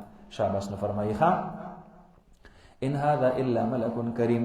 قالت نو وویل دی زلیخې فذلکن الذي لمتنني دا هغه یوسف دی چې تاسو ماته پیغور راکړو، دا هغه هلک دی. اوس ورته وګورئ په خپله باندې مو چې کوم دی نو په چړو باندې ګوتې کټ نه کړلې ځان له.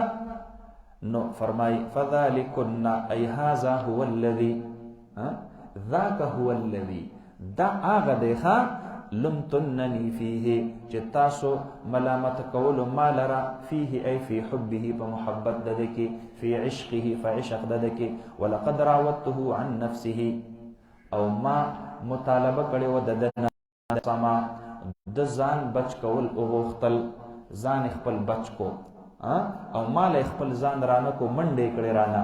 ولئن لم يفعل ما امره اوس دا خبرې دا په زړه کې کوي ښه، دې ته نه کوي ښه، په زړه کې دا وایي ښه چې ما خو د ده نه هغه خواهش د مطالبه وکړو درا نزان بچ کو په دې زړه کې وی چې ان لم يفعل ما امر اوس کو زکم خبره د تکوما کو هغه خبره دې نه مني نو لا يسجنن خامخاده بقید کړلې شي ولا يكون من الصاغرين او خامخاده بشي د هغه ذلیل خلقنا دې بزنورم ذلیل کوما نور به رسوا کما او جیل ته ور اولېګما قال نو ویل یوسف علیه السلام د دې په عزم او په اراده باندې یوسف علیه السلام د دې سره د ګناه ته تیار شم او یادا دا چې قید ته او جیل ته چې کم دینو ګویا کې غاړه کې एकदम نو ویل ربي ای رب زما السجن احب الی قید او جیل بهتر دے محبوب دے ماتا مما د هغه ګناه نه يدعونني الیه چې دوی ما را بلی هغه طرف ته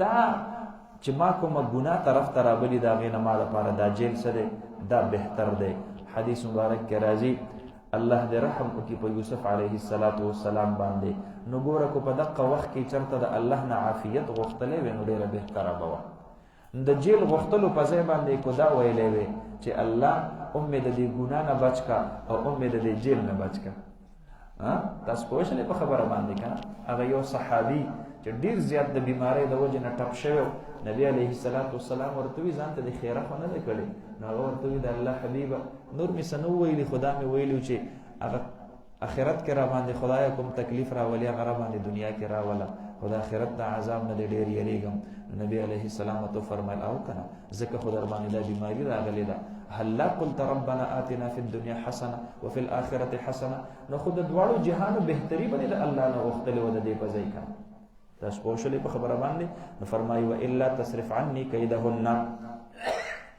خو ګورا په دې قید کې او په دې جیل کې د یوسف علیه السلام لپاره ډیر لوی چې کوم نه غوي کې د تربیت مواقع دي او هغه مخکې را روان دي ښا نو فرمایي و الا تصرف عني كيدهن او کو چرته توانړی اے الله زمانہ كيدهن مکر د زنانه او اسب الیهن زب مایل شم د خزو طرفتا واکم من الجاهلین او زب شم دنا په خلقنا نو دا غلطی کو زمانه او شوا نو دا خود جاهلانو نه بز جوړ شمخه زکه د علم نه خداده چې سړی د ګناه نظام بچ کی انما يخشى الله من عباده العلماء د علم نه خداده چې انسان کې خشیت الهی پیدا شي او دا د جهل علامه ده چې د انسان نه غلطي وشي نو اکم من الجاهلین فاستجاب له ربه نو قبول کړو د دې یوسف علیه السلام د پاره ربه رب د فصرف عنه كيدهن نو واړو الله رب العالمین ددنا كيدهن مکر د دوی انه هو السميع العليم دق الله رب العالمین اوریدون کې دی او علیم دی سمیع دی په دغه ارادو تاسو باندې په دغه چې کوم دینو ګویا کې خبر تاسو باندې او علیم دی په نیات تاسو باندې نو دا تاسو دا خبره د ټول پټول الله رب العالمین اوري او تاسو په نیت باندې الله عالم دی ثم بدا لهم من بعد ما راوا الآيات بیا ښکارو شو د دوی د پاره رسد د دین چې دی لیدلی او هغه علامات لرا نو دوی چې کله وکتل چې دا یوسف علیه السلام نخې نخانه داسې دي چې د چرته دی ګناه ته تیاریږي نه نو چې نه تیاریږي نو زلیخې چې کوم نه ګویا کې په خپل خاون عزیز مصر باندې په دې خبره باعث شوله چې اوس بدا یوسف علیه السلام خامخا قید ته لېږي جیل ته به لېږي لا يسجننه حتى حين خامخا قید کیبا دوی د یوسف علیه السلام لرا تر سوخت پورې به قید کوخه چې دا خبره د منځ چې کم دینو شي دا ختم شي د دې خزه د عشق دا چې کم دینو ګویا کې دا ختم شي او دا خبره د خلقو د نظرونو نه هم چې کم دینو ګویا کې دا غائب شي ودخل معه السجن فتيان اوس یوسف علیه السلام جیل ته لاړ شو جیل ته چلال القد مخکنه یو دوه قیدیان راغلي دي نو یو قیدی هغه په دې سزا کې چې کوم نه ګویا کې راغله ده چې هغه د بادشاه ساقي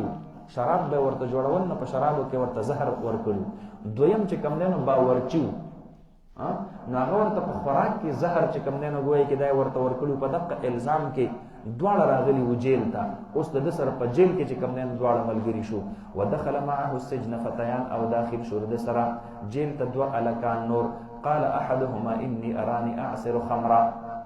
اوس دا یو دی چې کوم نه غوي کې خوب اینی وای زه په خوب کې داسې کیفیت اینم ارانی اعصر خمرا اینم ځان خپل اعصر خمرا چې نه چوړو ما شراب لرا معنا اعصر عنبا زنه چوړو ما سشي لرا انګور لرا ځکه انګور په اعتبار د ما یقول الیه سره سوي دا به خمر لیکنه تاسو پوښلې په خبره باندې نو دوی چې ما خوب کې داسې یو منظر لیدلې دی.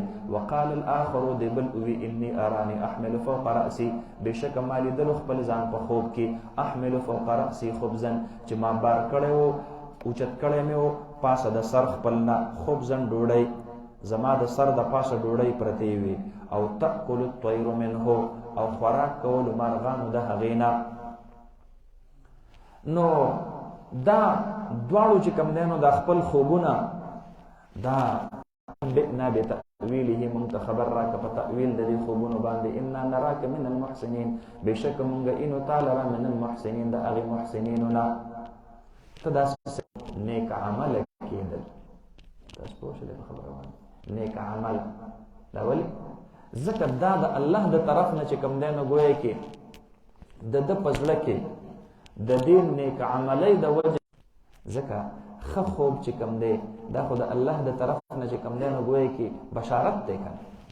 تاسو پوه شئ په خبره باندې کنه د عالم امثال د هغې چې کوم دی نو بعضې صورت الله د انسان په زړه کې ورواچي د خپل خزانه غیب نه نو په دې باندې دا نیکان خلق پوهېږي. اتقوا فراست المؤمن فانه ينظر بنور الله تعالی د دا سکرین چې کله صفاوي نو په دې باندې چې کوم دی نو دا سیس ښکارېږي او چې کله دا تور شوی وي په ګناهونو سره نو بیا په دې باندې د الله د نور نه ښکارېږي ښه نو بیا دې صحیح تعبیر د خوب هم نشي بیانولی ښه.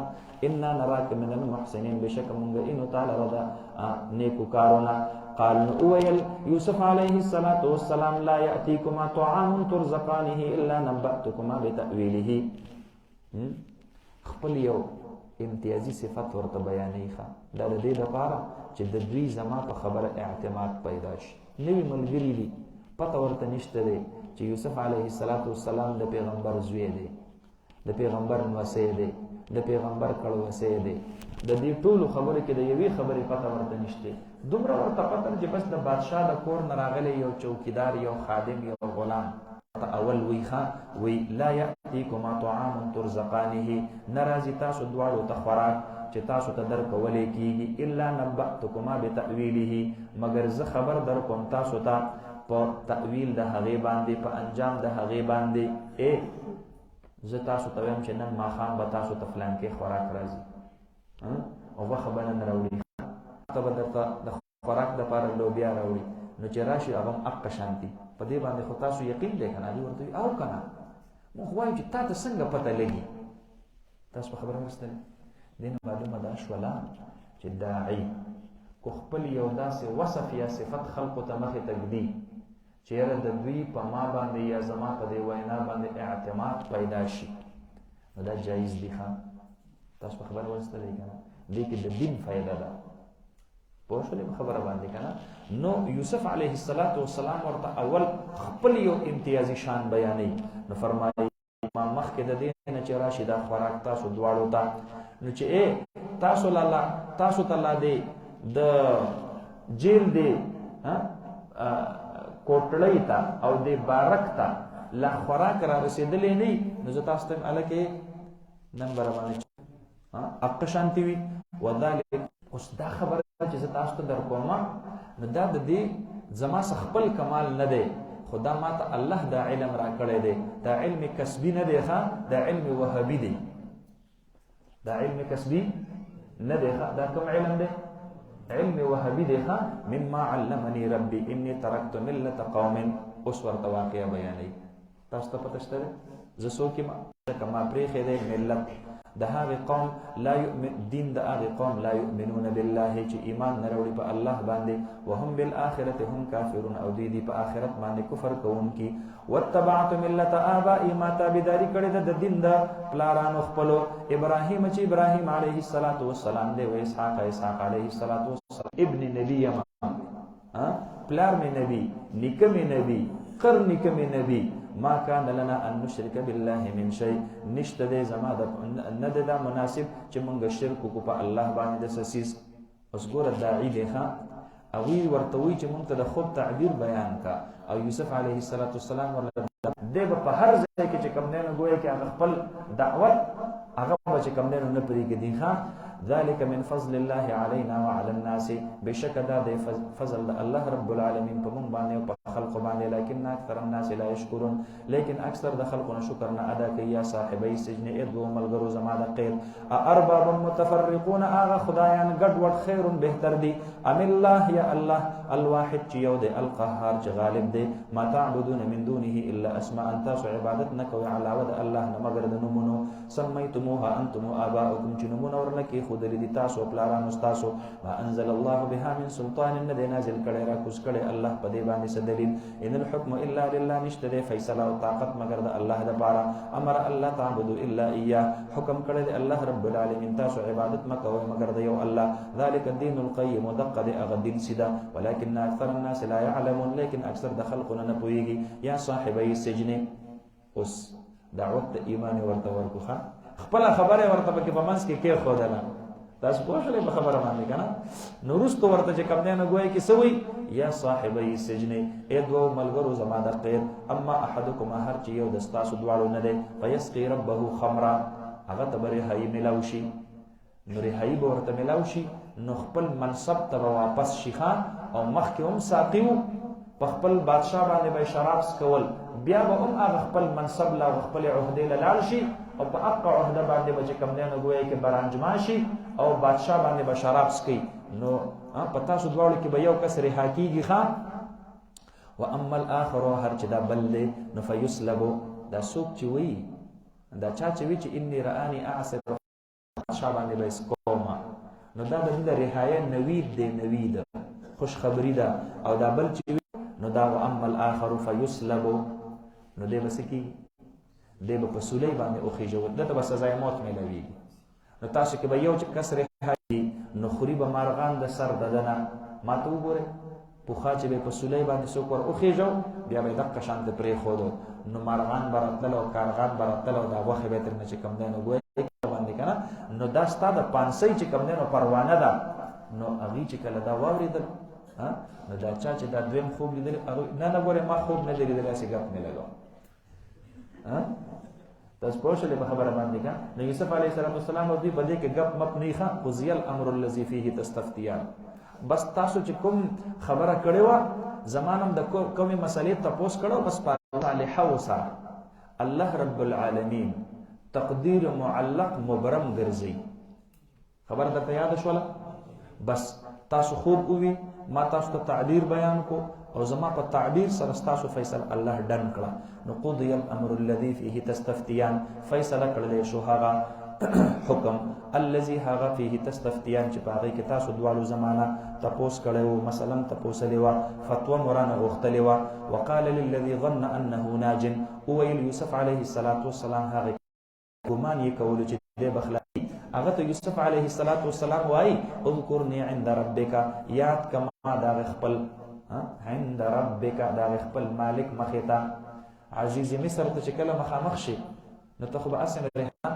نو په دې وخت کې ورته وای بادشاہ سلامت ما سره په دې جیل کې یو ملګری او داسې بی ګناه را دن نشو ډېر خپل زمونږ له به د خوبونو تعبیر کله کله چې کوم دنه وباسلو نو زما خبره ورته ته ور یاد کړو راغله کیسه خبره یاد ده اذكرني عند ربك یاد کمال را دا خپل مالک مخیتا فانساه الشیطان سړی رها شو لا اوس شیطان تر نه خبره یې راکړه بس خبره ورته نو ور یادېږي نو فانساه الشیطان ذکر ربه نو ير کړلو د دنه شیطان ذکر ربه ذکر یوسف عند ربه دا قید دا ورسره اولی کینو تاسو ته به ترجمه ډیره اسانه شي ذکر یوسف عند ربه د یوسف علیه السلام تذکرہ د خپل مالک مخه ته شیطان ته دا خبره یې راکړه نو فلبث فی السجن نو یوسف علیه السلام دا تقریبا چې کم دینو 100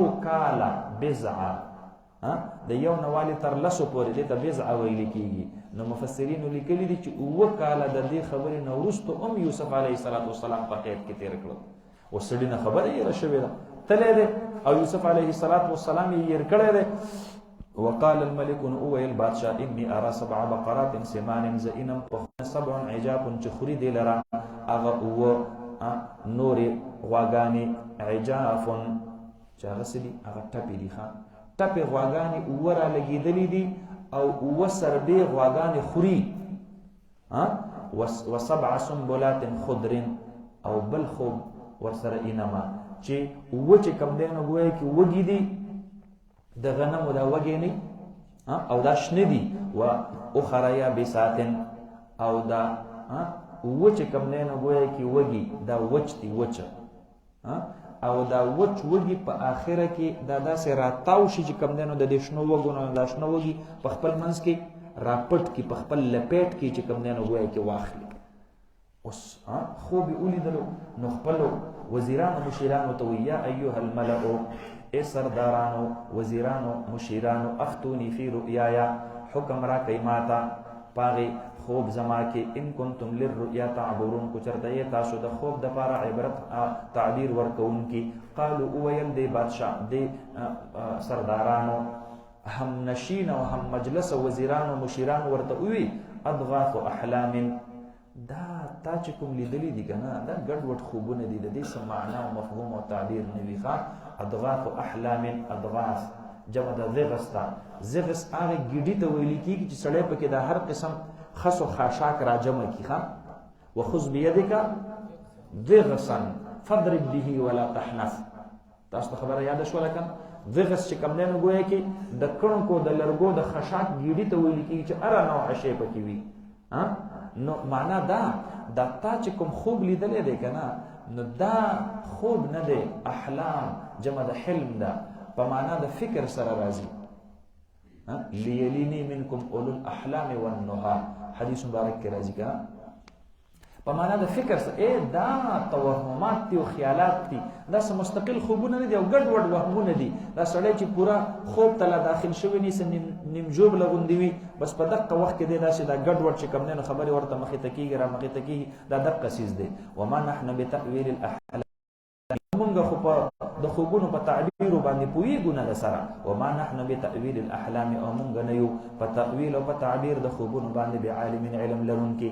وقال الذي نجا منهما وادكر بعد امه وویل هغې ساقي نجا منهما السجن فتیان هغې کې چې دا کوم ساقي رها شوی و که نه نو هغه ووي وادكر بعد امه یاد یې کړل یوسف علیه السلام وروسته د یو ډېر نیټې نه ډېر وخت پس ورته خبر رایاده شوله اوهو بادشاه ما ته یو کس معلوم دی که نه هغه خبره ورته هم رایاده شوله چې ګوره هغه په ما پال ایښی و چې ته لاړ شي نو بادشاه ته زما دا خبره ور وړاندې که نو وادکر بعد امه او یادې شولو یوسف علیه السلام وروسته د یو ډېر لوی نیټې نه انا انبئکم بتأویله ساقي ورته وایي انا انبئکم بتأویله زه خبر در کوم تاسو ته په تعبیر د دې خوب باندې فارسلوني ما اولیږئ جیل ته ما له پروانه جوړه کړئ اجازتنامه جوړه کړئ اپروول اتارټي راته انوسي راته راکړئ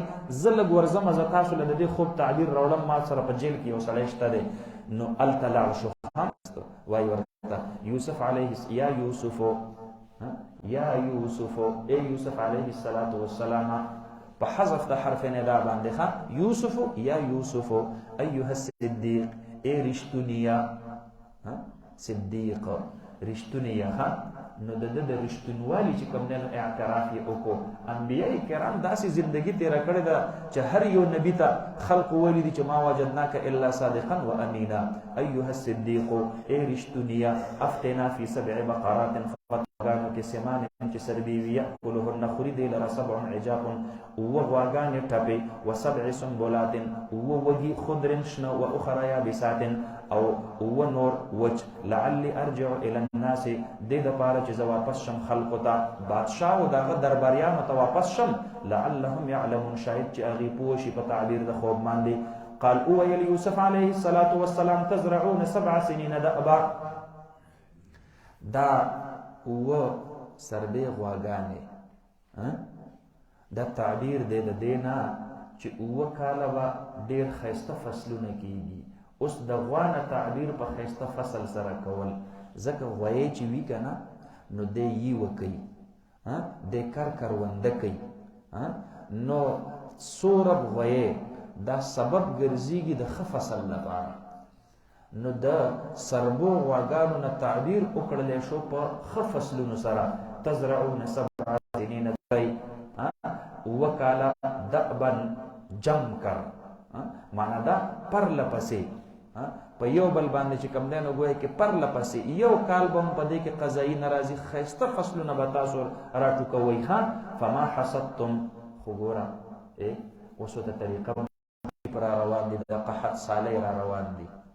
نو دی وروستنو 7 کالو ته به تاسو د وړمبنو 7 کالو د دانو نه څه څیز چې کوم دی نو سټور کې ښودلی، څه څیز به هم ترې نه سټور کې ښودلی. نو دا به په دې وروستنو 7 کلونو کې بیا خورئ، ورنه لوږه به در باندې راشي. نو طریقه به یې دا وي چې څومره ضرورت کېږي نو وږی چې کوم دی نو ګویا کې ریجوئ او د هغې نه دانه راوباسئ، او چې تر څو پورې ضرورت نه وي نو دانه به د وږي نه راوباسئ نه، ځکه دا دانه چې تر څو پورې په وږي کېږي نو دې ته چینجې منجې نه لګي. تاسو په خبره وستل دې باندې چینجې منجې نه لګي، نو دا به د سټور کولو د محفوظ کولو ستاسو سره یو حکمت عملی وي. نو فرمایي فما حصدتم، هغه چې اورېبلو تاسو، فذروه پرېږدوئ هغې لره فی سنبله، په هغې وږي خپل کې، الا قلیلا مګر ډېر کم مما د هغه څه نه تأکلون چې تاسو یې خورئ. د خپل ضرورت مناسب ترېنه غوبل کوئ، تریشل کوئ، او باقي به چې کوم دی نو دانه دا به په وږو کې دقه شانتې سټور او محفوظه ساتئ.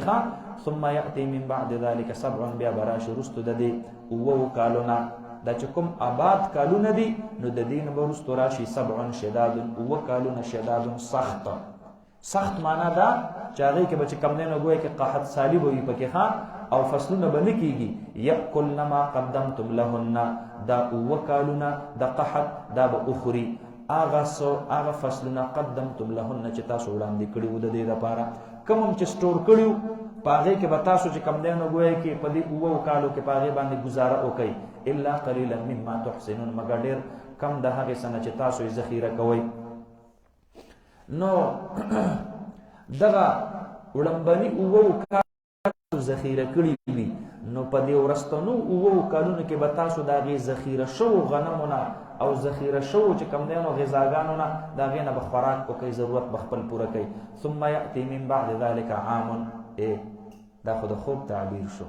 اوس خو دا خو نبی دی که نه، یو اضافي خبره ورته کوي. د 14 کاله بعد به 15 کال داسې راشي یغاث فیه یغاث الناس، چې په هغې کې به په خلقو باندې ډېر زیات بارانونه وشي. وفیه یعصرون، نو ګویا کې ستړي شي نو ځان له به یې سټور کوي. نو د سټور کولو د انګورو بله څه طریقه نشته، دا به نه چوړئ، نو شراب به نه جوړئ، سرکې به نه جوړئ. د 15 کال به ډېر آباد کال وي. اوس ګوره د دې د خوب سره تعلق نشته دی. تاسو پوه شولې په خبره باندې که نه کې راوستل غواړي چې دلته تا سره په قید کې چې کوم قیدي دی دا نبي وقت دی. نو فرمایي ثم یأتي من بعد ذلك عام، نو بیا به راشي د دقې نه وروستو یو کال فیه یغاث الناس وفیه یعصرون، چې په هغې کې به باران کولی شي په خلقو باندې، او په دې کې به دوی یعصرون الاعناب، دوی به نه چوړئ څه شي له انګورو لره. کنایة عن الخصب، دا کنایه ده د آباد سال وي. شاباس بس دی. صدق الله مولانا العظيم وصدق رسوله النبي الكريم، ونحن على ذلك لمن الشاهدين والشاكرين، والحمد لله رب العالمين.